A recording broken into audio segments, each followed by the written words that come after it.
உங்களோடு கூட ஆராதிக்கும்படியாக கர்த்தர் கொடுத்த இந்த மேன்மையான ஸ்லாக்கியத்திற்கான நன்றி செலுத்துகிறேன். மெய்யாகவே கர்த்தர் இந்த ஸ்தலத்திலே இருக்கிறார் என்பதை நான் விசுவாசிக்கிறேன். இந்த கிராமத்திலே உயர்ந்த இடத்துல இருக்குது. நான் பார்க்கும்போது ரொம்ப அழகாக இந்த சபையும் இந்த இடமும் இருக்கிறது நான் பார்க்குறேன். மலை மேல் உள்ள பட்டணம் ஒருவதும் இது கலங்கரை விளக்கமாக இருக்கிறது. இந்த கிராமத்தில் உள்ள சுற்றில இருக்கிற அத்தனை ஜனங்களும் எங்கே தான் வரணும்? அந்த கலங்கரை விளக்கத்தை தேடி தான் ஓடி வரணும் இல்லையா? கர்த்தர் மெய்யாகவே இந்த சபையில் ஆளுகை செய்து கொண்டு இருக்கிறதை நான் உணர்ந்தேன். ஹல்லேலூயா. கர்த்தர் நாமம் மகிமைப்படுவதாக. இந்த நாளிலே குன்னூர் கேம்பிலிருந்து கிதியோனுக்காக உதாரணத்துவமாய் கொடுக்க அழைத்த போதகர் அவர்களுக்கும் சபையார் அனைவருக்கும் நான் இயேசுவின் நாமத்தினாலே நான் நன்றி செய்வதை தெரிவித்துக் கொள்கிறேன். கிதியோனர்கள் 1899ஆம் ஆண்டு ஒரு 3 பேரால் அமெரிக்காவில் ஒரு 3 பேரால் இது உருவாக்கப்பட்டு ஜெபித்து பின்பதாக 1911ஆம் ஆண்டிலிருந்து அவர்கள் செயலாற்ற கொண்டார்கள். கிட்டத்தட்ட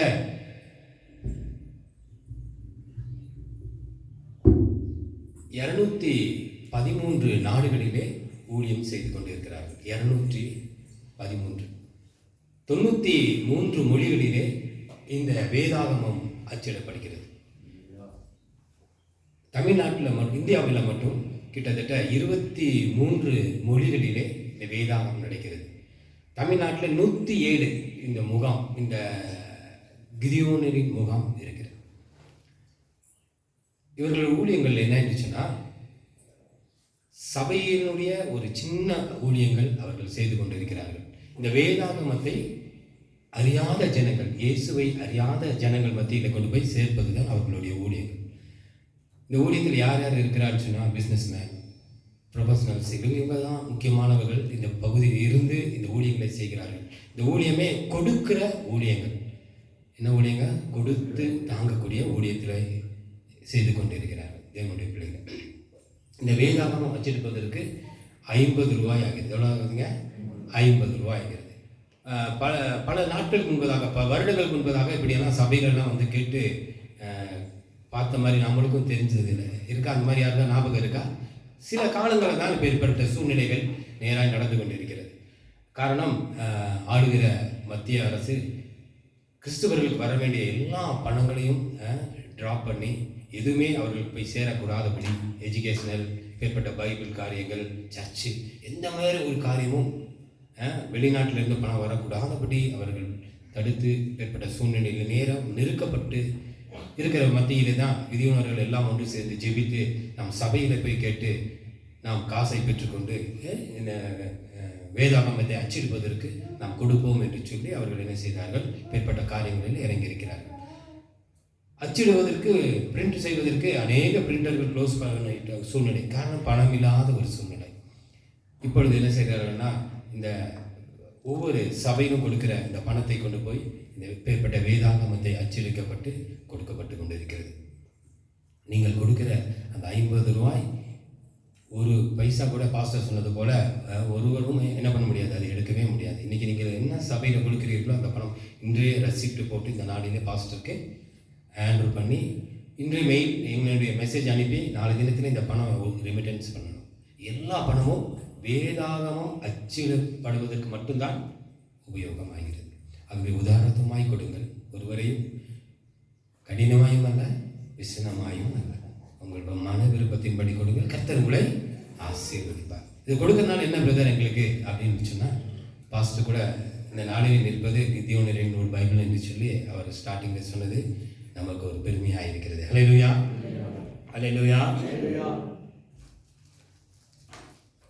பல ஆண்டுகளுக்கு முன்பதாக ஒரு வெளிநாட்டிலே ஒரு பிரபலமான நல்ல நடிகை ஒருவர் தன்னுடைய அந்த வாலிப நாட்களிலே இஷ்டம் போல நடந்து வாழ்ந்தார்.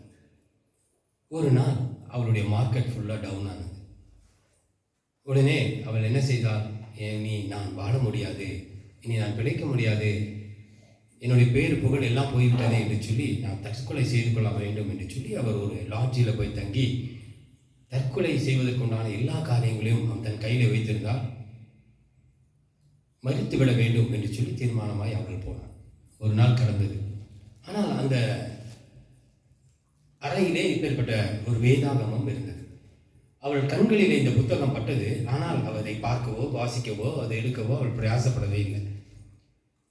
நேரம் கடந்து போனது. கர்த்தர் ஆவியானவர் அவளோடு கூட செயல்பட்டார். அவள் இந்த டேபிளில் இருக்கிற இந்த வேதாகமத்தை எடுத்தார். அப்படியே வாசிக்க ஆரம்பித்தார். கர்த்தர் அவளோடு கூட பேசினார், இடைப்பட்டார். நாட்கள் கடந்தன. உடனே இந்த பைபிள் யார், இது முழு இதில் உள்ள அர்த்தங்கள் தெரிந்து கொள்ள வேண்டுமே என்று சொல்லி அந்த பின்னாடி பேச்சு திறக்கும் பொழுது அது கிதியோனர்களின் அந்த அட்ரஸ் அதில் அச்சடிக்கப்பட்டிருந்தது. உடனே அவர்களை கூப்பிட்டு பேசி பக்கத்தில் இருக்கிற நல்ல ஆராதனை உள்ள சபையில் அந்த மகள் சேர்க்கப்பட்டாள். அவள் தற்கொலை எண்ணங்கள் மாற்றப்பட்டாள். கர்த்தர் அவளை பலப்படுத்தி அந்த ஆத்மாவை கர்த்தருக்கு நேராக திருப்பினார். நீங்கள் கொடுத்த அந்த பணத்தை வைத்து தான் அந்த வேதாகமம் அந்த மகளை ரட்சிக்கப்பட்டது. அது மட்டுமல்ல, அநேக சாட்சிகள் உண்டு. இன்னொரு சாட்சியை சொல்கிறேன். ஜாகீர் என்கிற வடநாட்டு பகுதியிலே ஒரு மனிதன் இருந்தார். அவர் மிகவும் கொடுமையான ஒரு மனிதன். அவன் என்ன செய்தான், தன் மனைவியை கொலை செய்து ஏதோ ஒரு கொலை செய்து ஒரு குற்றத்திற்காக அவன் சிறைசாலையிலே அடைக்கப்பட்டிருந்தான். அவன் யாரையும் பார்க்க விரும்பவில்லை. தனியான இருட்டறையிலே அவன் வாழ்ந்து கொண்டே இருந்தான். அநேக நண்பர்கள், சொந்தம், இரத்த சம்பந்தமான உறவுகள் யார் வந்தாலும் அவன் பார்ப்பதற்கு விரும்பவில்லை. தன் வாழ்க்கையை எப்படியாவது முடித்துவிட வேண்டும் என்று சொல்லி அவன் தீர்மானித்துவிட்டான். இன்றோ நாளையோ, நாளை மறுதினமோ எனக்கு தூக்கு தண்டனை உறுதி. ஏன், நான் அப்பேற்பட்ட ஒரு பாவி, நான் கொடூர கொலைகாரன் என்று சொல்லி தன்னுடைய வாழ்க்கையை முடிவுக்கு நேராய், கடைசி நேரத்துக்கு நேராய் அவன் ஓடிக்கொண்டிருந்தான். அவன் அறையிலே ஒரு பேப்பர் சுருட்டப்பட்ட நிலையிலே அங்கே இருந்தது. அவன் கண்களில் பார்க்கிறது, ஆனால் அந்த பேப்பர் எடுத்து பார்க்கணும், படிக்கணுன்ற ஆசை அவனுக்கு சுத்தமாகவே. நாட்கள் அப்படியே உருண்டு கொண்டு போய்கொண்டிருந்தது. ஒரு நாள் அவன் காலையில் எழுந்து அந்த பேப்பரை எடுத்து அதை சரி செய்து அதை வாசிக்கும்படியாய் அவன் முற்பட்டான். யோவான் எழுதின சுவிசேஷம் 5ஆம் அதிகாரத்தின் அந்த 5ஆம் வசனத்திலே கர்த்தர் அவனோடு கூட பேசி இடைப்பட்டார். 38 வருடமாய் வியாதியாய் இருந்தவனை இயேசு தேடி போனார் என்று சொல்லப்பட்டிருக்கிறது. அவன் அதை அப்படியே அதை வாசிக்க அவன் உள்ளத்தில் ஒரு மாற்றங்கள் உண்டாயிருச்சு. 38 வருடமாய் ஒரு மனிதன் வியாதியா இருந்தார்னா மரிச்சிருந்திருக்கலாம். ஆனால் இயேசு அவனை தேடி போனார். அவன் அந்த வியாதியா இருக்கவன் இயேசுவை தேடி வரல. அவன் பெதஸ்தா குளத்தையே நம்பியிருந்தான். ஆனால் இயேசு அவனை தேடி போனார் என்று வாசிக்க அவனுக்குள்ளே ஒரு சமாதானம், ஒரு மகிழ்ச்சி. உடனே அந்த ஜெயில் வார்டனை கூப்பிட்டு, ஐயா, இதோடைய முழு புத்தகத்தை எனக்கு தாங்க என்று சொன்னான். அவன் ஜெயில் வார்டன் பார்த்தார். ஐயோ, இது கிதியோனர்களால் கொடுக்கப்பட்ட புத்தகமாச்சே, சரி என்று சொல்லி அந்த புத்தகத்தை எடுத்துக்கொண்டு வந்து அவர்கள் கொடுத்தார். ஒவ்வொரு நாளும் அதை வாசித்து அவன் உள்ளங்கள் மாறிற்று, அவனுடைய நடவடிக்கைகள் மாறிற்று, அவனுடைய பேச்சுகள் மாறிடுச்சு. உடனே ஜெயில் வார்டனை கவனித்து கொண்டே இருந்தான். ஐயோ, இவனுடைய ஆக்டிவிட்டிஸ் எல்லாமே மாறி இருக்கே என்று சொல்லி நாட்கள் கடந்தன. அவன் விடுதலையாக்கப்பட்டான். இப்பொழுது கர்த்தருக்கென்று ஊழியங்களை செய்து கொண்டார். நீங்கள் கொடுத்த இந்த 50 ரூபாயின் காரியங்கள் ஒரு கொலைகாரனை ரட்சிக்கும்படியாய் கர்த்தர் கிருபை செய்தார். ஆகவே நீங்கள் கொடுத்த பணத்திற்காக இதோடு கடமை அல்ல, இது போய் ஜெபிங்கள். ஆண்டவரே, இந்த பணம் சரியான நேரத்திலே அந்த பைபிள் சொசைட்டிக்கு போய் சேரணும், ஒரு வேதாகமம் அச்சடிக்கப்படணும், ஏதோ அழிந்து போகிற தேவையோடு தாகத்தோடு இருக்கிற அந்த ஆத்மா சந்திக்கப்படணும் ஆண்டவரே என்று சொல்லுங்க. கர்த்தர் கட்டாயமாய் செய்வார். அந்த ஆத்மாவினுடைய காரியங்கள், அந்த ஸ்டார் உங்களுடைய கிரீடத்திലേക്ക് வந்து ஹல்லேலூயா. எத்தனை பேர் நம்புறீங்க? ஹல்லேலூயா. கர்த்தர் நல்லவர். இதற்கு சாட்சி பாஸ்டர் கூட இருக்கார் இல்லையா?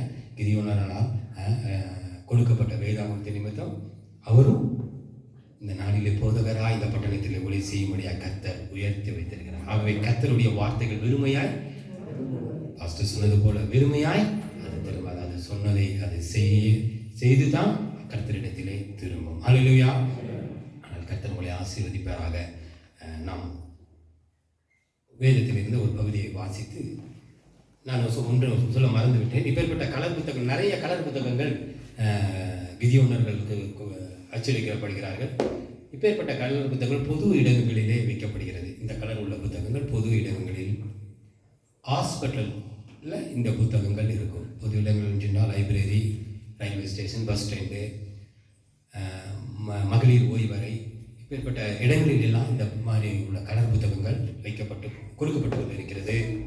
இப்பேற்பட்ட கலர் உள்ள புத்தகங்கள் காலேஜ், ஸ்கூல், அப்பேற்பட்ட இடங்களில் எல்லாம் கொடுக்கப்படுகிறது. பாஸ்டர் சொன்ன மாதிரி, நான் சொல்கிறதுக்கு முன்னாடி எல்லா காரியத்தையும் அவரே சொல்லிட்டேன். இந்த மாதிரி ஒரு சின்ன புத்தகங்கள் இருக்கிறது. இது என்ன பண்ணிக்கலாம், நீங்கள் காரில் வச்சுக்கலாம், நீங்கள் பைக்கில், பேக்கில் அதில் வச்சுக்கலாம்.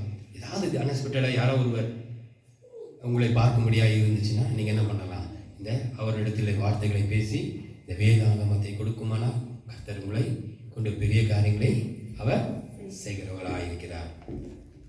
இந்த மாதிரி உள்ள கலர் புத்தகங்கள், ஒயிட் கலர் உள்ள புத்தகங்கள் ஹாஸ்பிட்டலில் இருக்கிற நர்ஸ், டாக்டர்ஸ் கையில் எல்லாம் கொடுக்கறதை நீங்கள் கவனிச்சிருப்பீங்க, பார்த்துருப்பீங்க. ஆனால் கொடுங்கள், கர்த்தர் உங்களை இன்னும் அதிகமாய் ஆசீர்வதிப்பார். ஹல்லேலூயா. நாம் தேவ செய்திக்கு நேராக நாம் கடந்து போவோம். 2 ராஜாக்கள் புஸ்தகம்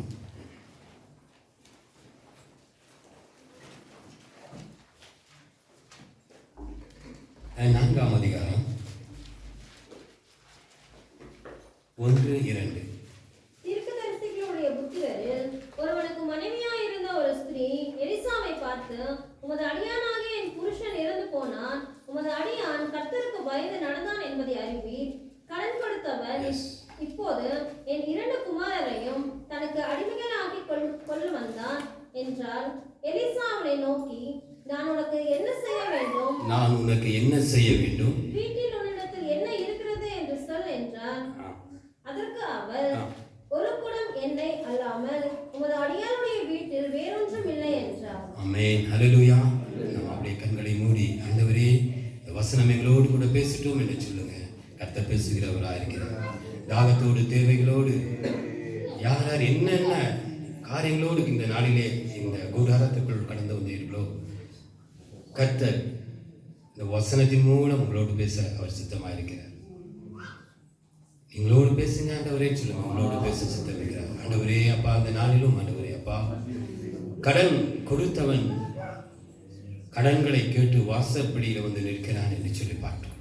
இந்த நாளிலே உங்களுடைய பிள்ளைகள் வியாதிகளை சுமந்தோ, கடன் பிரச்சனையிலையோ, பொருளாதாரத்தில் விழுந்து என்ன செய்வோம் என்று சொல்லி கர்த்தர்களோடு கூட இந்த நாளிலே பேச மாட்டாரா? இந்த வாரத்தில் பேச மாட்டாரா? இந்த மாதத்தில் எங்களுக்கு அநேக தேவைகள் உண்டே, என் பிள்ளைகளை எப்படி நான் ஃபீஸை கட்டுவதற்கு என்ன செய்வேன் என்று சொல்லி தொண்டுமாற்றத்தோடு இந்த நாளில் அமர்ந்திருப்பார்களானால் கர்த்தர் இந்த வசனத்தின் மூலம் அவர்களோடு கூட நீங்கள் பேசுங்கப்பா. ஆமென். ஜீசஸ், நன்றி செலுத்துகிறோம், நன்றி செலுத்துகிறோம், நன்றி செலுத்துகிறோம், நன்றி செலுத்துகிறோம், நன்றி செலுத்துகிறோம், நன்றி செலுத்துகிறோம், நன்றி செலுத்துகிறோம். ஆண்டவரே, ஆழ்கடல் அலை போன்ற துன்பம் அலை அலையாய் புரண்டு வந்தாலும், ஆழ்கடல் அலை போன்ற துன்பம் அலை அலையாய் புரண்டு வந்தாலும்,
பாரங்களோ, பிரச்சனைகளோ, வேதனைகளோ, என்ன காரியங்கள் இருந்தாலும் இயேசுவின் நாமத்தினால் இங்கிருந்து போகும்போது வார்த்தையோடு உங்களுடைய பிள்ளைகள் கடந்து போக முடியாது. கர்த்தர் கிருபை செய்யுங்க, ஆசீர்வதியும்.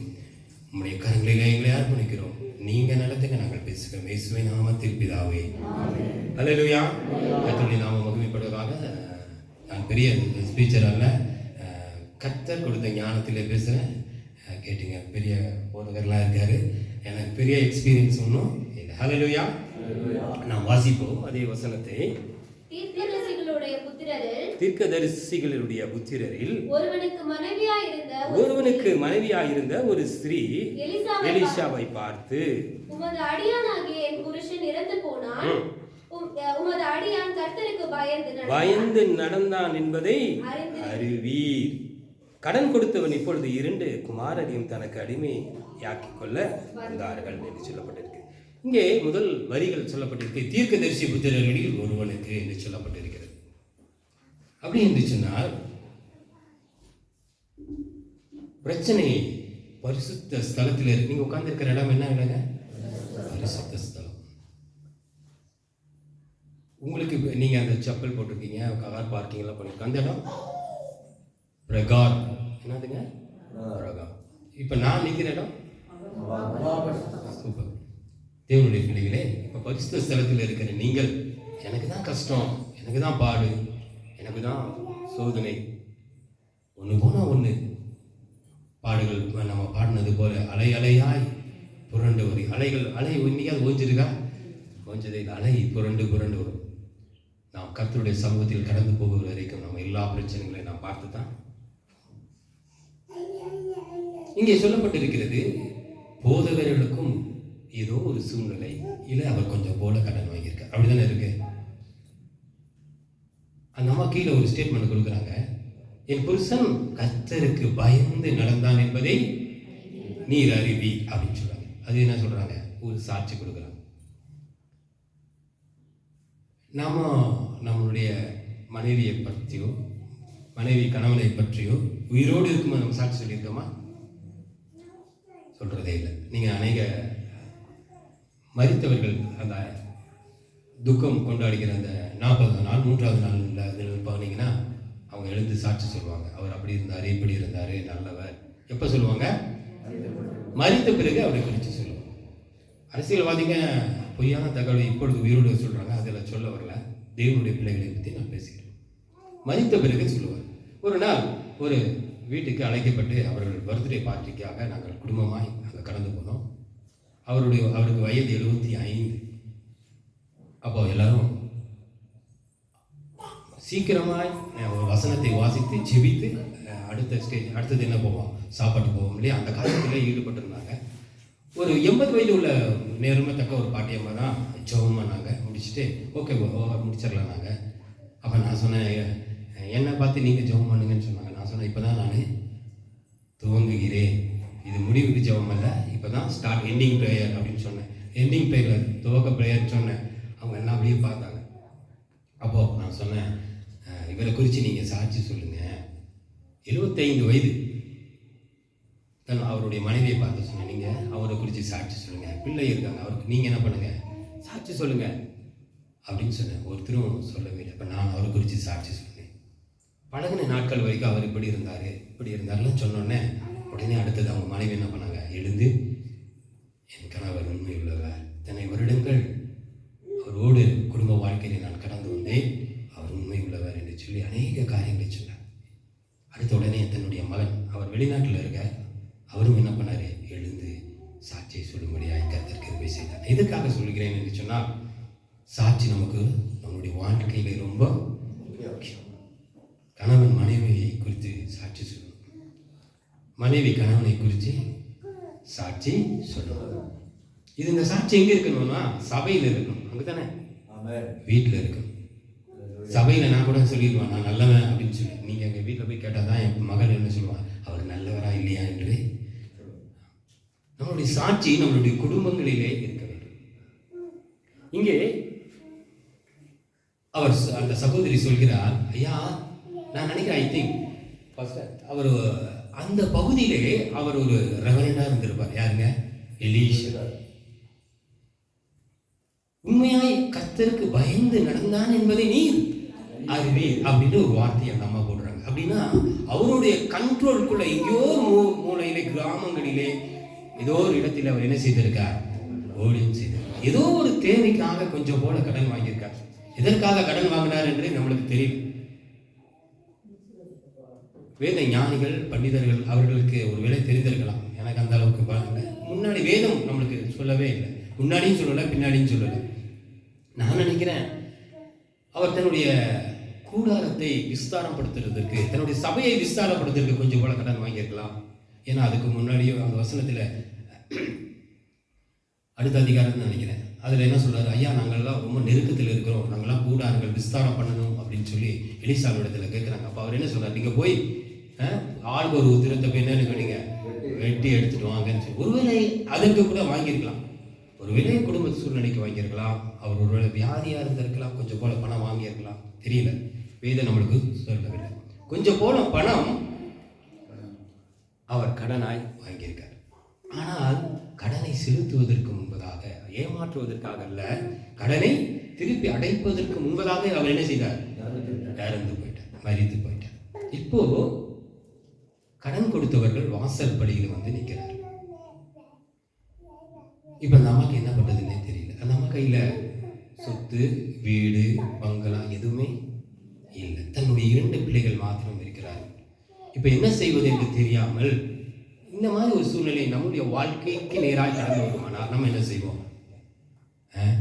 நம்ம கிராமத்தின் தலைவரை போய்த்து, மகளிர் அணியை கொஞ்சம் போய் பார்த்து, பிரசிடெண்ட்டை போய் பார்த்து, ஐயா எங்களுக்கு கொஞ்சம் உதவி பண்ணுங்க, ஏற்பட்ட சூழ்நிலையிலே நாங்கள் இருக்கிறோம், நீங்கள் என்ன பண்ணுங்க, உதவி பண்ணுங்கன்னு கேட்போம். இல்லைன்னா நம்ம குடும்பத்தில் ஒரு பெரியவர்களை பார்த்து, நமக்கு சில எல்லா குடும்பத்திலும் ஒரு பெரியவர், ஒரு மூத்தவர் இருப்பார் இல்லையா, அவருக்கு தான் நம்ம ஆலோசனை கேட்போம், இந்த மாதிரி ஒரு சூழ்நிலை இருக்கு என்ன பண்ணலாம்னு சொல்லி. ஆனால் வேதம் நமக்கு சொல்லுகிறது, கற்றுத்தருகிறது, அந்த மகள் என்ன செய்தானாமா, அந்த சகோதரி எலிசாவின் இடத்தில் ஓடி வந்தார். அப்படி என்று சொன்னால் தேவனுடைய ஆலயத்திலே ஓடி வந்தார்.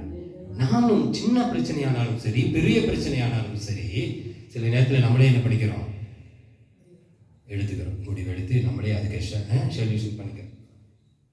கர்த்தர் நம்மளுக்கு சொல்கிறார், அந்த சகோதரி என்ன செய்தாராம், நேராக போதகர் இடத்தில் ஓடி வந்து நின்றார்கள். போதகர் தான் சில நேரத்திலே நம்மளுக்கு நல்ல ஆலோசனைகளை என்ன செய்வாரு, சொல்லுவார். உலகப்புறமான காரியங்களிலே ஜனங்களோ நம்ம போய் நம்ம கேட்கும்போது அந்த ஜனங்கள் என்ன செய்வார்கள், தெட்டான, அதாவது தவறான ஒரு வழிகளில் என்ன செய்வார்கள், நம்மளுக்கு ஆலோசனை கொடுப்பார்கள். அது பார்வைக்கு இன்பாவும், நடப்பதற்கு அது இனிமையாக கூட இருந்திருக்கலாம், ஆனால் அது தவறான ஒரு சூழ்நிலை. தேவனுடைய சமூகத்திலே வந்து அமர்ந்து கர்த்தருடைய வார்த்தையை நாம் கேட்கும் பொழுது கர்த்தர் சரியான காரியங்களை செய்வார். இதுதான் நமக்கு இந்த ஒரு ஊமையை இந்த மூலம் நாம் தெரிந்து கொள்ள வைக்கிறோம். எந்த ஒரு சூழ்நிலையானாலும் நேராய் ஆண்டவர் சமூகத்துக்கு நீங்க வரலாம். நீங்க ஐயா நான் பாஸ்டர்ட்ட இந்த பேர்பட்ட காரியங்கள் நான் எப்படி சொல்லுவேன் என்று சொன்னீங்கன்னா, நீங்க மனசுல நினைச்சாலே போதும், நீங்க அமர்ந்தால் போதும், கர்த்தர் பேசுவார். நீங்க பாஸ்டர்கிட்ட சொல்லணும்னு அவசியமே இல்லை. ஆண்டவர் சமூகத்தில் அமர்ந்து ஆண்டவரே என்று நீங்கள் சொல்வீர்கள். ஆனால் இப்பேற்பட்ட ஒரு பலவீனத்தோடு நான் வந்திருக்கிறேன், இந்த காரியத்தை நான் எப்படி பாஸ்டர்கிட்ட சொல்லுவேன் அப்படின்னு நீங்க சொன்னீங்கன்னா, அடுத்த வார்த்தை அவர் பேசுவார், உன் நோய்களை அவர் குணப்படுத்துவார் என்று சொல்லி கர்த்தர் இந்த இடத்திலே அசைவாடி கொண்டிருக்கிறார். தேவனுடைய பிள்ளைகளே, உங்களுடைய சின்ன காரியமானாலும் பெரிய காரியமானாலும் கர்த்தருடைய சமூகத்தில் வந்து என்ன பண்ணுங்க, வந்து நீங்கள் விண்ணப்பங்கள் செய்யுங்க. கர்த்தர் உங்களை ஆசீர்வதிக்கிறவர்களாக இருக்கிறார். ஓகே, நான் சீக்கிரமாக மெசேஜ் முடிச்சிருவேன், அதனால் நீங்கள் ஒன்றும் பயப்படாதீங்க. இப்போ உங்கள் மத்தியில் ஒரு கேள்விகளை நான் கேட்க ஆசையாக இருக்கு. இப்பொழுது அந்த சகோதரி சொல்கிறார், அந்த முதல் வசனத்தின் கடைசி வரிகளை நாம் வாசிப்போம். என் 2 கடன் கொடுத்தவன் இப்பொழுது என் 2 குமாரரையும் இப்பொழுது கடன் கொடுத்தவன் என்ன பண்ணிட்டாங்க, வாசற்படியில் வந்து நின்றுட்டான், என்கிட்ட ஒன்றுமே இல்லை. இப்போ நம்ம மாதிரி பட்டணம் தான் இருந்த இந்த எஸ்டேட்டில் இருந்தால் எனக்கு தோட்டம் கூட இல்லை, தோட்டம் இருந்தால் கூட என்ன பண்ணியிருப்பாங்க, விற்று கடன் அடைச்சிருப்பாங்க. ஆனால் அவங்க இடத்துல ஒன்றும் இல்லை, பணம் இல்லை, பொருள் இல்லை, வீடு இல்லை, எந்த வசதியும் இல்லை. கடைசியாக அவர் கனவும் அவங்கள்ட்ட இல்லை.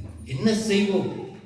பதில் கிடைக்காமல் அந்த சகோதரி நேர தேவனுடைய சமூகத்திலே ஓடி போய் நிற்கிறார்.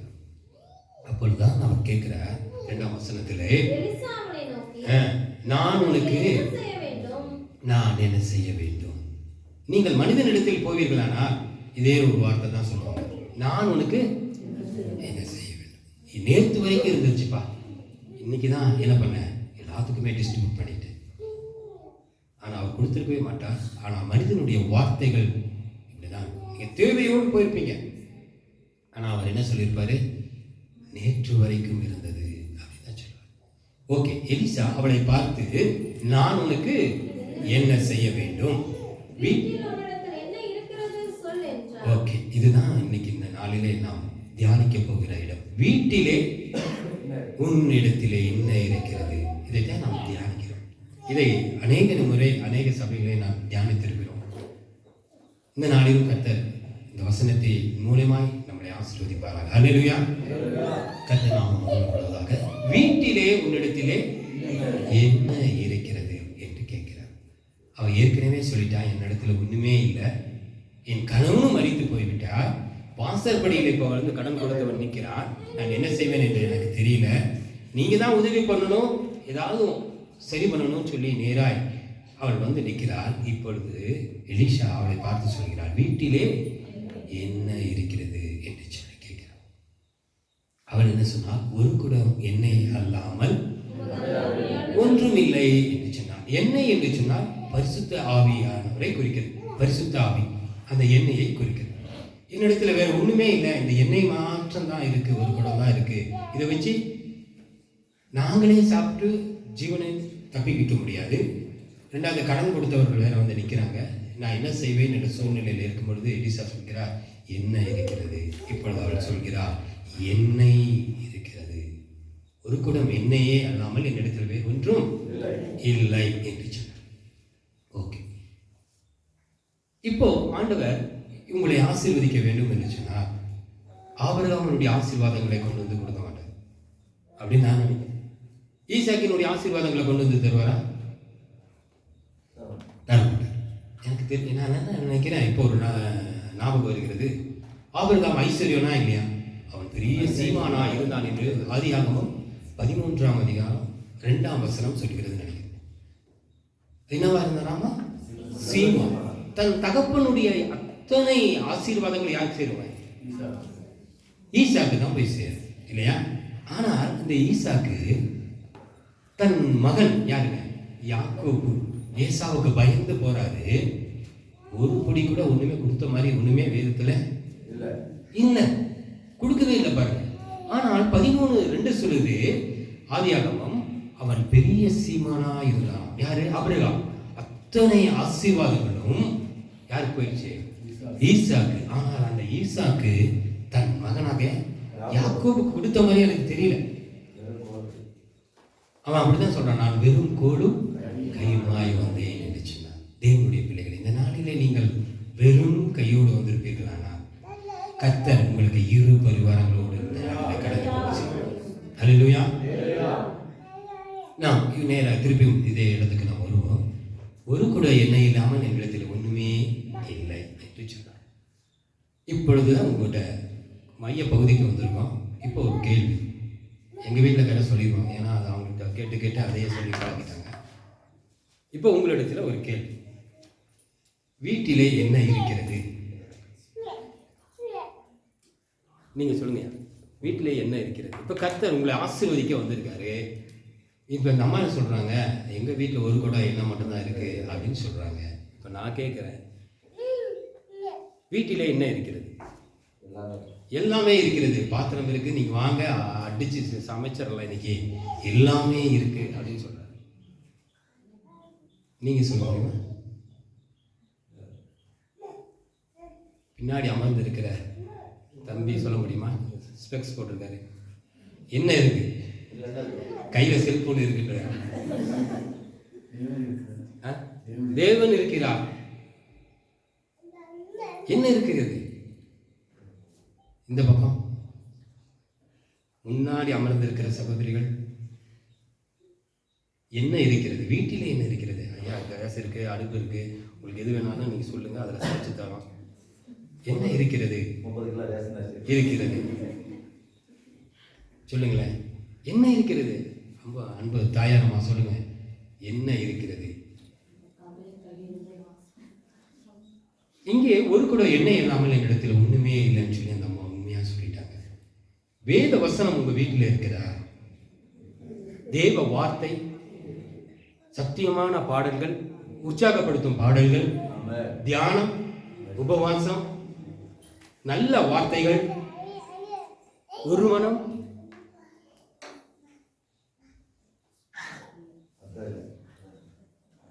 ஆண்டவர் இப்போ உங்களுக்கு ஆசீர்வதிக்க வந்திருக்காரு. எதை வச்சு ஆசீர்வதிப்பார்? ஆபிரகாம் இருக்கிற ஆசீர்வாதத்தை எடுத்துட்டு வருவார். ஆபிரகாமுடைய ஆசீர்வாதம் ஈசாக்கு வச்சுட்டு ஈசாக்கு என்ன பண்றாரு? கொடுக்கவே இல்லை பாருங்க. ஆனால் நீங்க ஒண்ணுமே இல்லாம எப்படி கர்த்தருடைய ஆசீர்வதிப்பாரு? அவருடைய ஆசீர்வாதத்தை குடிக்க கொடுப்பாரா? ஈசாக்கிட்ட இருந்து நம்மளுடைய தேவன் அப்படி அப்பேற்பட்ட தேவன் அல்லவே. வேதம் சொல்கிறது, உன் தாய் கரு உருவாகுக்கு முன்னே உன்னை அறிந்திருக்கிறேன் அப்படி என்று சொன்னால் உங்களுக்குள்ள ஏற்கனவே ஆண்டவர் ஏதோ ஒன்று வச்சுட்டு போயிருக்கு. அதை வச்சு தான் ஆசீர்வதிக்க முடியுமே தவிர புதுசா ஒன்று உளிக்கல்ல இருந்து பரலோகத்துக்கு ரொம்ப பக்கத்தில் இருக்கீங்க நீங்க இல்லை. நாங்களாம் கீழே பட்டணத்துல மைதானத்தில் இருக்கிறோம். நீங்க தான் உயர்ந்த இடத்துல. உங்களுடைய ஜெபம் வேகமாய் பரலோகத்துக்கு போயிடும். எத்தனை பேர் விசுவாசிக்கிறீங்க? இன்னைக்கு போய் ஜெபம் பண்ணுங்க. ஆண்டவரே, நாங்கள் பரலோகத்துக்கு பக்கத்தில் இருக்கோம். ஆண்டவரே, என்னுடைய வார்த்தைகள் சீக்கிரமா ஆண்டவர் இடத்துல போயிடும் இல்லையா? அவ்வளவு பக்கத்தில் இருக்கீங்க. Praise the Lord. என்ன இருக்கிறது? கர்த்தருக்கு பயந்து நடக்கக்கூடிய காரியங்கள் இருக்கிறதா? சிறு பிள்ளைகளுக்கு நல்ல ஒழுங்கு நடத்தக்கூடிய காரியங்கள் இருக்கிறதா? எதை வைத்து கர்த்தர் உங்களை ஆசீர்வதிப்பார்? லூக்கா எழுதின சுவிசேஷம் 11ஆம் அதிகாரம் 35.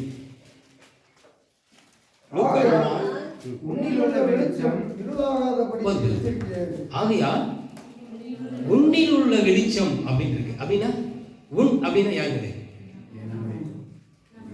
ஆண்டவர் நம்மகிட்ட சொல்றாரு, உன்னில் உள்ள வெளிச்சம் அப்படின்னு சொல்றாரு. அப்படின்னா ஆண்டவர் என்ன பண்ணியிருக்காரு? ஏற்கனவே உங்களுக்குள்ள என்ன பண்ணியிருக்காரு? ஒரு வெளிச்சத்தை வைத்திருக்கிறார். ஆல்ரெடி எல்லாருக்குமே ஆண்டவர் என்ன பண்ணியிருக்காரு? ஒரு வெளிச்சத்தை கொடுத்திருக்கார். வெளிப்படுத்தின சுவிசேஷம் 3ஆம் அதிகாரம் 5ஆம் வசனம் சொல்கிறது, நீங்கள் ஆண்டவர் சமூகத்தில கடைசி வரியில படிங்களேன். கடைசி என் பிதா முன்பாகவும் அவருடைய தூதர் முன்பாகவும் அவர் ஞாபகத்தை 2 வெளிப்படுத்தல 2:5 கடைசி நீ மனம் திரும்பாத பட்சத்தில் உன் விளக்கு தன்னை விளக்குன வெளிச்சம் இல்லையா? இப்ப இங்க லூக்கால பார்த்துட்டோம், உனக்குள்ள இருக்கிற வெளிச்சம் இருளாகாதபடிக்கு கர்த்தர் எல்லாருக்குள்ளேயும் ஒரு கிருபையையும் ஒரு ஆசீர்வாதத்தையும் ஒரு காரியத்தையும் என்ன பண்ணியிருக்காரு? ஆண்டவரே கொடுத்திருக்காரு. புதுசா ஒண்ணுமே ஆண்டவர் ஒரு வசனத்தையோ ஒரு புதிய பைபிளையோ எடுத்துட்டு வந்து உங்களை ஆசீர்வதிக்க போவதில்லை. ஏற்கனவே ஆல்ரெடி உங்களுக்கு எல்லாம் என்ன பண்ணியிருக்காரு? ஒரு காரியங்களை வைத்திருக்கிறார். அதை கொண்டுதான் ஆண்டவர் ஆசீர்வதிப்பார். அதை வைத்துதான் ஆசீர்வதிப்பார். உனக்குள்ள இருக்கிற வெளிச்சம் இருளாகாதபடிக்கு நீங்க கர்த்தருடைய சமூகத்திலே உண்மையாய் இன்னும் வல்லமையாய் நீங்கள் இருப்பீர்களானால், அது முதல் அந்த 2:5 நாம் முதல்ல பார்க்கிறோம், நீ ஆதியில இருந்த அன்பை விட்டு விட்டா என்று சொல்லப்பட்டிருக்கிறது.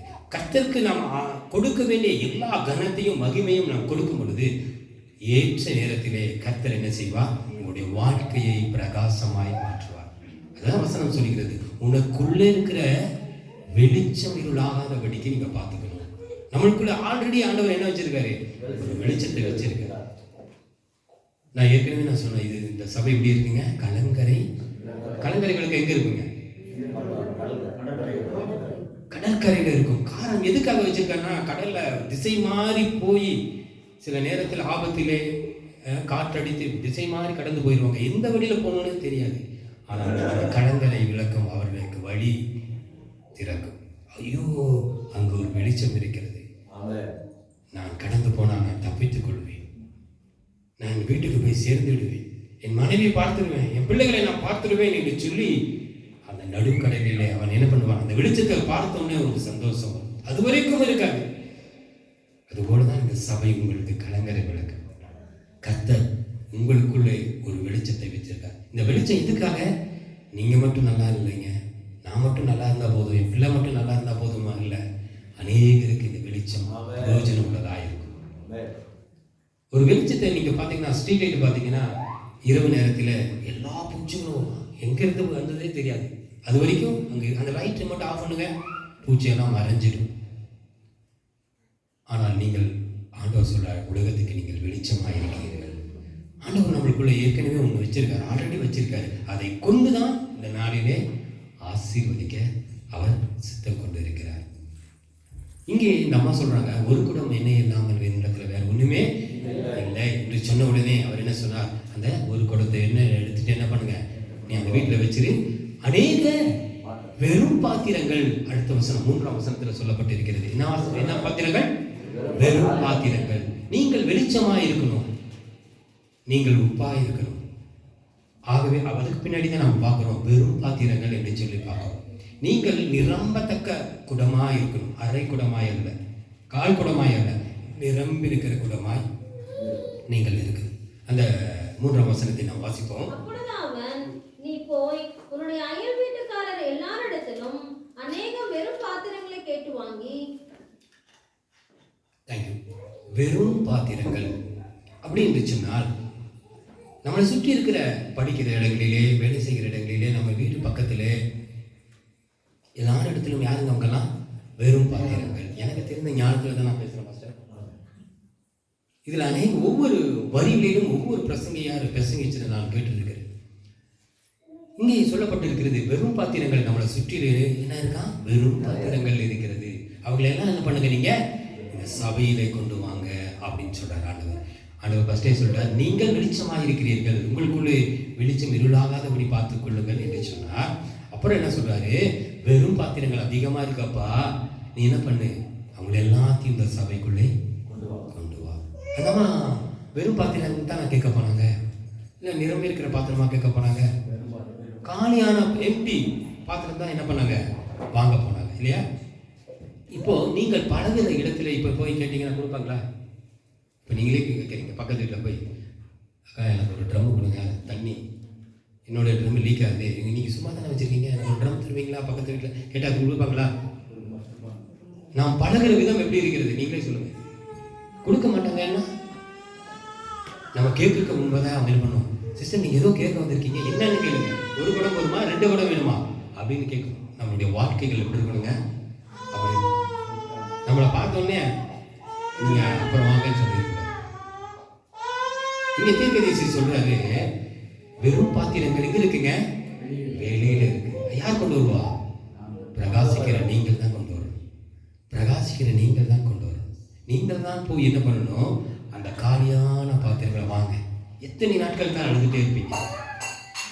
உங்க பொண்ணுக்கு திருமணம் ஆகும் பாருங்க, இதே மாதத்தில் நடக்கும் பாருங்க என்று சொல்லி அவர்களுக்கு நம்பிக்கையான ஒரு வார்த்தைகளை நான் சொல்லி அவங்க உள்ள மாறும்.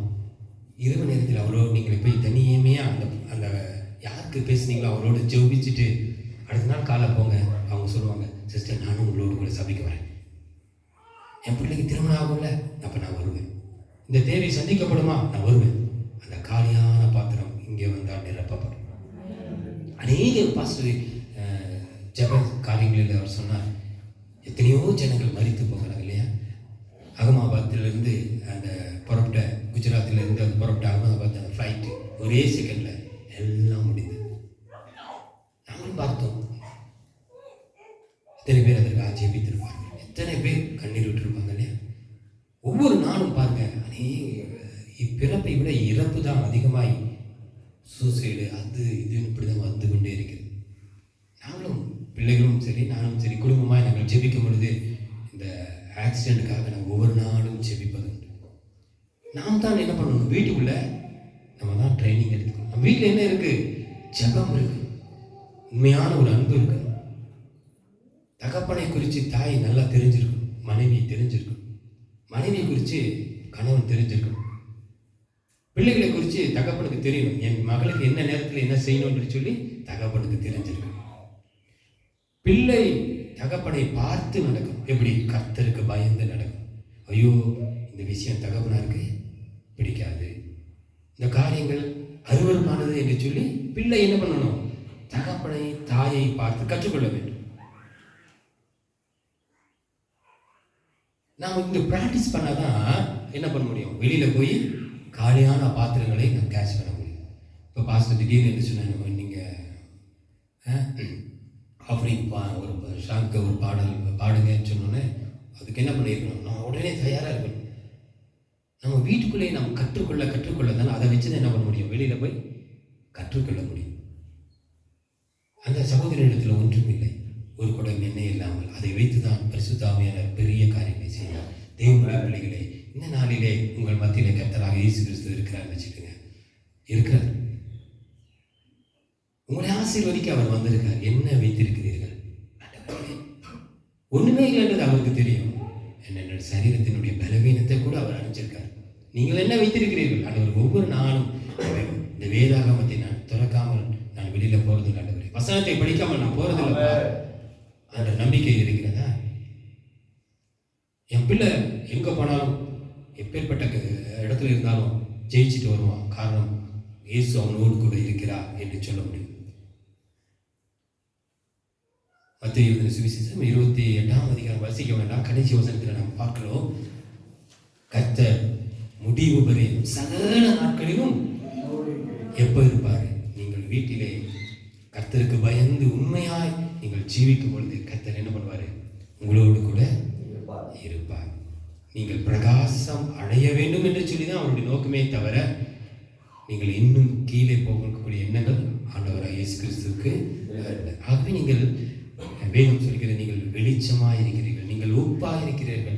ஆகவே அநேக வெறும் பாத்திரங்கள் வெளியே இருக்கிறது. அத்தனை பாத்திரங்களும் நம்ம உள்ளே கொண்டு வருகிறோம். இன்னொரு எக்ஸாம்பிள், எப்படி பாஸ்டர் நீங்க சொல்றீங்க? சாரி, நான் சுவிசேஷகன், எனக்குள்ள என்ன இருக்கு, என்ன அதை வச்சு எப்படி நீங்க பண்ணுவீங்கன்னு சொன்னா, ஆண்டவர் யாத்திராகமம் எழுதுகிற சுவிசேஷ யாத்திராகமம் 4ஆம் அதிகாரம் 2ஆம் வசனம் அதில் சொல்லப்படுகிறது. மோசே ஒரு முக்கியமான ஒரு இடத்துல நிற்கிறார். பயங்கரமான ஒரு நெருக்கடியான ஒரு சூழ்நிலை. ஒரு பக்கம் பார்வோன் ரதத்தோடு திரும்பி வந்துட்டு இருக்காரு, இந்த பக்கம் செங்கடல், எந்த பக்கமும் ஓட முடியாத ஒரு சூழ்நிலை. இப்ப ஆண்டவர் என்ன பண்ணிருக்கலாம்? ஆண்டவரே செங்கடலை பிளந்திருக்கலாம். பிளந்திருக்கலாமா? கூடாது, பிளந்திருக்கலாம். ஆண்டவர் பிளக்கவே இல்லை. எவ்வளவு ஒரு கிரிட்டிக்கான பொசிஷன் வரைக்கும் ஆண்டவர் வெயிட் பண்றாரு பாருங்க. நம்ம அதுக்கு ஏன் ஆண்டவர் என்னுடைய ஜெபம் கேட்கப்படவே இல்லை, ஏன் ஆண்டவர் என்னுடைய ஜெபம் கேட்கப்படவே இல்லை அப்படின்னு நம்ம அழுதுகிட்டே இருக்கோம். ஆனா நேரம் கடைசி தருணம் வரைக்கும் அவர் வெயிட் பண்ணிட்டே இருப்பார். என் பிள்ளை ஓனா டிசிஷன் எடுக்கிறானா, இன்னொருத்தனை தேடி போறானா, சும்மாவாதி வாயில ஏசு ஏசுன்னு சொல்றானா அப்படின்னு சொல்லி யார் பார்க்கறாங்க? அவர் வெயிட் பண்ணிட்டே இருப்பார். இல்லை இல்லை, என் பிள்ளை எங்கேயும் போக மாட்டான் என்று சொல்லி ஆண்டவருக்கு தெரியும். யோபு சொல்கிறான் 19ஆம் அதிகாரத்தில், என்னை கொன்று போட்டாலும் அந்த விசுவாசம் நம்மளுக்கு கடந்து. இங்கே பாருங்கள், பார்வை ஒரு பக்கம் துரத்துறாரு, செங்கடல் நிற்குது. இப்பொழுது வானத்தை அண்ணாந்து மோசே பார்க்கிறார். ஆண்டவர் அப்ப என்ன சொல்லியிருக்கணும்? செங்கடல் திறந்துட்ட போ அப்படின்னு சொன்னாரா? உன் கையில் என்ன இருக்கு? ஆண்டவர் ஆல்ரெடி என்ன பண்ணியிருக்காரு? கோலை கொடுத்திருக்காரு. ஓ, எடுத்து பயன்படுத்துங்க, நீ என்ன வேணாலும் பண்ணு. கையை கோலை செங்கலுக்கு நேராய் நீட்டு என்று சொன்னார். இழந்த கடல். அல்லேலூயா. ஆண்டவர் சொன்னார், ஆசாரியர்கள் எல்லாம் உடன்படிக்கை பற்றி சுமந்து யோர்தான்ல நிற்கிறாங்க. கரை புரண்டு வருகிறது தண்ணி. காலை தூக்கி வை என்று சொன்னார். ஆண்டவர் சொன்னிருந்தார், உலகம் உண்டாக்கப்படுவது என்று சொன்னால் உலகம் உண்டாயிற்று, நட்சத்திரங்கள் உண்டாக்கணும்னா உண்டாயிற்று. ஆண்டவர் அத்தனையும் உண்டாக்கினவர். யோர்தானை பிறக்க சொல்ல வார்த்தை அனுப்பியிருந்தா போதும்ல. அது 100 சொன்னார். ஆண்டவரே, நீர் வருவதற்கு நான் நீ வார்த்தையை அனுப்பும். ஆனால் ஆண்டவர் சொல்றாரு, உன் காலை எடுத்து வை என்று சொன்னார். யோர்தான் 2ஆய் பிளந்தது என்று சொல்லப்பட்டது. உனக்குள்ளே ஆண்டவர் ஒரு காரியங்களை, ஒரு கிரியை, ஒரு ஆசீர்வாதத்தை ஆல்ரெடி வச்சிருக்கு. நமக்கு தான் அதை என்ன பண்ணுறது இல்லை, தெரியல. பாஸ்ட் என்ன பைபிள் படிக்க சொன்னார், பாஸ்ட் என்ன பாட்டு பாட சொன்னார், வசிப் பண்ண சொன்னார் அப்படின்னு சொன்னால் நம்ம அதில் தகுதி உள்ளவர்களாக இருக்கணும். ஏற்ற நேரம் வரும் பொழுது கர்த்தர் உங்களை ஒரு தேசத்துக்கே கொண்டு போய் நிறுத்த அவரால் முடியும். இங்கே தான் நம்ம அப்படியே கொஞ்சம் கொஞ்சமாக ட்ரெயின் ஆகி என்ன பண்ண முடியும், ஒரு பெரிய காரியங்களை நம்மளை கொண்டு செய்வதற்கு கர்த்தர் உள்ளமையாக. 1 சாமுவேல் 17ஆம் அதிகாரம் 47ஆம் வசனம் சொல்கிறது. படிக்க வேண்டாம், நான் சொல்லிடுறேன், கதையாக சொல்லிடுறேன், நேரம் முடிந்துட்டு. அங்கே யார் இருக்காருன்னா தாவீதுக்கு முன்பதாக பெலிஸ்தரின் பெரிய போர் வீரன் யாருங்க, கோலியாத் நின்றுட்டு இருக்காரு. பெரிய சவாலை விட்டுட்டு இருக்காரு. இஸ்ரவேலரே பயந்து நடுங்கி, சவுல் வரைக்கும் பயந்து நடுங்கி நின்றுட்டு இருக்காங்க. இப்போ கோலியாத் சிறுவனாய் இருந்து, மன்னிக்கவும், தாவீது சிறு பையனாய் இருந்தாரு. இப்போ ஆண்டவர் என்ன பண்ணார் பாருங்க, என்ன செய்து நம்மளுக்கு அந்த சண்டை கிளாஸ் எடுத்து அந்த கதையை படிச்சிருக்கோம். என்ன பண்ணியிருக்காரு, அவன் ஒரு கல்லை கவனையில் எடுத்து அடித்தான், அவன் வீழ்ந்தான் சொல்லி பார்க்கணும். அவனுக்குள்ள ஆல்ரெடி திடீர்னு ஆண்டவர் சொன்னாரா, அவன் ஏற்கனவே ஆடு மேய்க்கிறவனாக இருந்தான். அவன் என்ன செய்வானா, அந்த கவனையில் ஒவ்வொரு நாளும் தன்னுடைய பாக்கெட்டில் என்ன பண்ணியிருப்பான், கற்களை வைத்திருக்காரு. அந்த கற்களை வச்சு சுற்றி வீசிட்டே இருக்க அந்த ஆடுகளை மேய்க்கும் பொழுது அதை வைத்து தான் கர்த்தர் கோலியாத்தை வீழ்த்தும்படியாய் செய்தார். புதுசாக ஆண்டவர் ஒன்றுமே கொடுக்கல. இத்தனைக்கும் சவுல் தன்னுடைய அந்த வஸ்திரங்கள் எல்லாம், இராணுவ வஸ்திரங்கள் எல்லாம், உடைகள் எல்லாம் கொடுத்தார். போப்பா, ஒருவேளை அவன் குத்திட்டா அடிச்சிட்டா இதெல்லாம் தாங்கிக்கலாம் அப்படின்ற மாதிரி அவர் கொடுத்தார். எதுவுமே அவர் வாங்கி கொள்ள, அவனுக்குள் இருந்ததை வைத்து தான் கர்த்தர் என்ன பண்ணாரு, ஆசீர்வதித்தார். உங்களுக்குள்ளே வச்சிருக்க, ஐயா எனக்கு சின்ன பாடம் மட்டும்தான் தெரியும் கோயர்ல, கர்த்தர் அதை வைத்து தான் உன்னை பெரிய காரியங்களை செய்கிறவராக இருக்கிறார். நீங்கள் நம்ப மாட்டீங்க, என்னுடைய உறவினர் ஒருவர் இப்படிதான் மைசூரில் அவருக்கு இப்படி காணிக்கை பாடலுக்காக கொடுத்தாங்க. அவர் திடீர்னு வந்து பாடினார். அவர் பாடின உடனே அந்த தெருக்களிலே ஓரமாய் நடந்து போய் கொண்டு அவர் நேராக ஆலயத்துக்குள்ள வந்தார். இன்று வரை கர்த்தர் கூடிய செய்து கொண்டிருக்கிறார். உங்களுடைய பாடல் வரி அந்த மனிதனை இருதயத்தை போய் கிழித்தது, காதுகளில் கிழித்து இருதயத்தை போய் தட்டியது, உணர்த்தப்பட்டான். வேற அவனுக்கு சுவிசேஷமே சொல்லப்படலை, நேர ஆலயத்துக்குள்ள ஓடி வந்துட்டான். இது பெரிய சாட்சி. நீங்கள் ஜெபிங்கள், கர்த்தர் எங்கேயோ ஒரு இடத்தில் ஒரு அற்புதங்களை செய்கிறவராக இருக்கிறார்.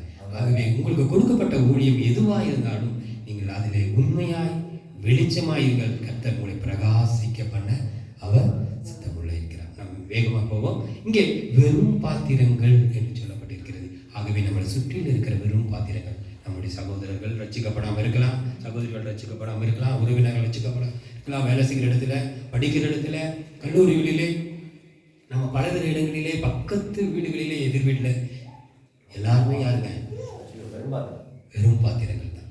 ஆனால் நாம மட்டும்தான் நிரம்பி இருக்கிறோம்.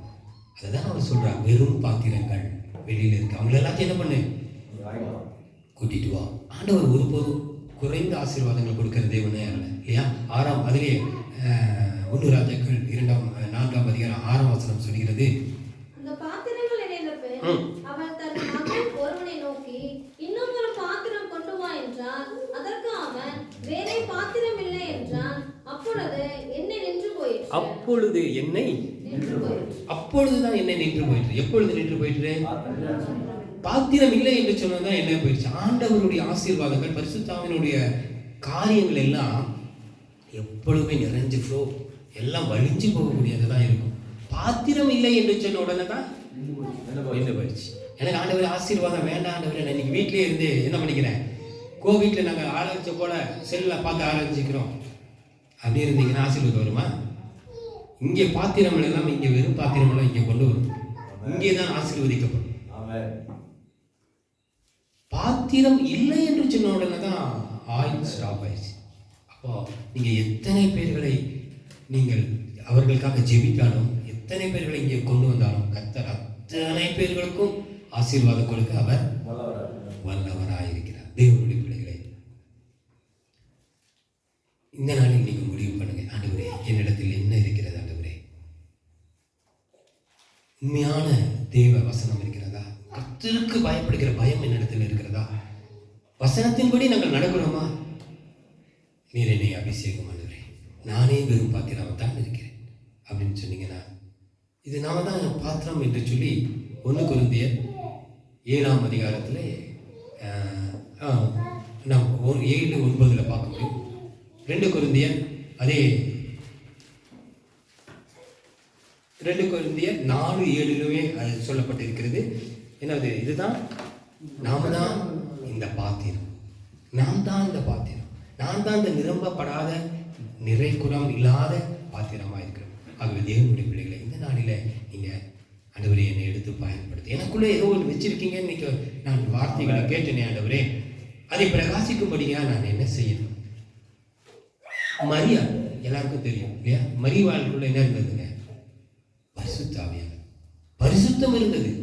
அதனால தான் தேவகுமாரனே அவள் வயிற்றிலே பிறக்கும்படியாக செய்தது. அவருக்குள்ளே ஒரு விசேஷித்த காரியங்கள் ஆண்டவர் ஏற்கனவே வச்சிருந்திருக்கார் இல்லையா? அதில் அவள் உண்மையாய் இருந்தாள். தானியலை பார்க்கும். தானியல் 6:3 சொல்லப்பட்டிருக்கிறது. அவனுக்குள்ள என்ன ஆவி இருந்ததா? விசேஷித்த ஒரு ஆவி இருந்துச்சு. யாருக்குள்ள இருந்ததா? அடிமையாய் பாபிலோனுக்கு கொண்டு போய் செல்லப்பட்ட தானியலுக்குள்ள என்ன ஆவியா? விசேஷித்த ஆவி. தேவனுடைய பிள்ளைகளே, உங்களுக்குள்ளும் ஒரு விசேஷித்த ஆவி. மரியாளுக்குள்ள இருந்த அந்த பரிசுத்தம், மோசே கையில் இருந்த கோலின் அற்புதங்கள், தானியேல் தாவீதுக்குள்ள இருந்த அந்த பரிசுத்தாவின் வல்லமை, வெறும் கல் மட்டும் கவனம் மட்டும்தான் அவர்கிட்ட இருந்தது. சும்மா கல் அடித்து விட்டா அவரு போய் கோலியத்து நெற்றியில போய் அடிச்சு விழுகிற அளவுக்கு பவர் ஒன்றும் இல்லை. ஆனால் இடையிலே ஒரு உந்துதல், ஒரு பவர், ஆவியானவர் அங்கே கடந்து போய் அவனை வீழ்த்தும்படியாய் செய்தார். உங்களுக்குள்ளே அப்பேற்பட்ட தானியேலுக்குள்ள இந்த விசேஷித்த ஆவியோ ஏதோ ஒரு காரியம் உங்களுக்குள்ளே ஆண்டவர் வச்சிருக்காரு. அந்த நாளிலே நீங்க போய், ஆண்டவரே நான் வெறும் பாத்திரம், ஆண்டவரே என்னை ஆசீர்வதிங்கன்னா, ஆண்டவர் ஆசீர்வதிக்கிறதுக்கு சித்தம் வைக்கிறார். நம்ம வசனம் படிக்கிறோம், பாத்திரம் இல்லை என்று சொன்ன உடனே தான் அந்த ஆயில் நின்று போயிட்டு, அது வரைக்கும் ஆண்டவர் ஆசீர்வதிக்க சித்தம் வச்சிருக்கார். நம்மளுடைய பாத்திரம் எப்படி இருக்கு? பெற்றுக்கொள்ளக்கூடியதா இருக்கா? பரிசுத்தமா இருக்கா? உண்மையா இருக்கா? ஆண்டவர் அபிஷேகத்தினால் கொடுக்கிறாரு. நம்ம பெற்றுக்கொள்ளக்கூடியதா நம்மளுடைய பாத்திரம் எப்படி இருக்கிறது? பரிசுத்தமா இருக்கா? உண்மையா இருக்கிறதா? இப்போ ஃபார் எக்ஸாம்பிளுக்கு, இப்போ இந்த பாட்டில் தண்ணி இருக்கு, இப்போ தாகமாக இருக்குன்னு நீங்கள் ஓடி வந்து ஒருத்தர் தண்ணி கேட்குறீங்க.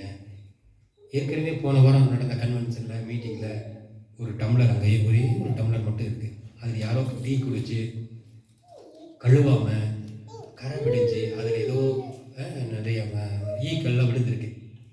எவ்வளோ தாகமாக இருந்தாலும் அதை டக்குன்னு எடுத்து அதில் நான் ஊற்றுறேன்னு நீங்கள் குடிச்சிருவீங்களா? ஏன்? சரீரம் அவ்வளோ சுத்தமாக இருக்கணும் நம்ம நான் நினைக்கிறேன் இல்லையா? ஆண்டவருடைய ஆசீர்வாதங்களை பெற்றுக்கொள்ள இந்த சரீரத்தில் எப்படி இருக்குங்க? கரை இருக்கு. இன்னும் மன்னிக்க கூடாதபடி நம்மளுடைய வாழ்க்கையில் இன்னும் அநேக காரியங்கள் இருக்கு. அநேகரை வீழ்த்தணும். எப்படியாவது என்ன பண்ணணும்? அந்த தோட்டத்தை நான் பிடிச்சிடணும், அது நல்ல பசுமையாக இருக்கப்பா அப்படின்ற எண்ணங்கள் தான் நம்மகிட்ட இருக்கு. இப்பேற்பட்ட காரியங்களை வச்சுட்டு, ஆண்டவரே என்னை நிரப்புங்க, ஆண்டவரே நான் நிறை குடம்ல காலி குடம் சொன்ன ஆண்டவர் நிரப்புவரா? அதை நிரப்புனாதான் நம்ம பெற்றுக்கொள்ள முடியுமா? ரெண்டுமே முடியும். தேவனுடைய பிள்ளைகளே, இந்த நாளிலே அப்படி நீங்கள் கண்களை மூடுங்க. ஆண்டவரே நான் பெற்றுக்கொள்ளணும். ஆண்டவரே, உலகத்துக்கு நீங்கள் வெளிச்சம் என்று சொன்னீரப்பா. எங்களுக்குள்ள இருக்கிற அந்த வெளிச்சம், அந்த காரியங்கள் பிரகாசிக்க கூடாதபடி பிசாசின் தந்திரங்கள் எங்களை அழிக்குமானால் நாங்கள் மங்கி போயிடாதபடிக்கு நீர் எங்களுக்கு கிருபையாய் எங்களோடு கூட வாங்கப்பா. நீர் கிருபையாய் எங்களோடு கூட இருங்கப்பா. இந்த நாளில் உங்களுடைய பிள்ளைகள் வீட்டில் என்ன இருக்கிறது? நீர் ஒருவரே அறிந்திருக்கிறீர். உங்களுடைய பிள்ளைகளின் வாழ்க்கையில என்ன இருக்கிறதப்பா? ஐயோ, எத்தனை நாட்கள் நான் போராடி கொண்டிருக்கிறேன் இந்த வியாதி நிமித்தம். கணவனும் இல்லையே, நான் எப்படி குடும்பத்தை நடத்துவேன்? நாளை தினத்திலே என் பிள்ளைக்கு நான் என்ன செய்வேன் என்று சொல்லி கலங்கி சமாதானத்திலிருந்து வந்திருக்கிற தேவனுடைய பிள்ளைகளே, தாகத்தோடு வந்திருக்கிற தேவனுடைய பிள்ளைகளே, ஆண்டவரத்துல கேளுங்க. அப்பா ஆண்டவரே, எனக்குள்ள இருக்கிற அந்த வெளிச்சம் ஆண்டவரே அது இருளானபடிக்கு புரிவா எங்களை தாழ்த்துகிறோம் என்று சொல்லுங்க. கர்த்தர் உங்களை தூக்குவா, உங்களை தோளின் மேல் சுமப்பா.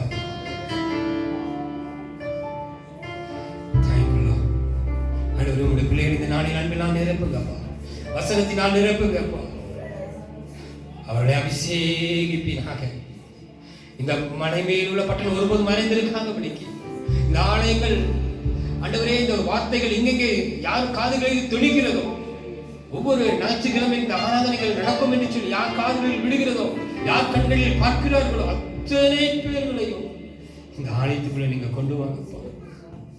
நாங்க தான் கொண்டு வரோம். எலிஷா அந்த சகோதரி பார்த்து சொன்னார், காலியான பாத்திரங்கள் வெளியே இருக்கிறது. ஓ, ஆனால் அவள் தேவையோ வேறொன்று. எலிஷாவோ வேறொரு காரியத்தை சொல்லுகிறதை நாம் இந்த நாளிலே கற்றுக்கொண்டோம். வெளியில இருக்கிற காலியான பாத்திரங்கள் எல்லாம் இங்க வரணும்னா நாம் பரிசுத்தமாகணும், நாம் பலனடையணும், நாம் ஜீவன் பெறணும். தந்தை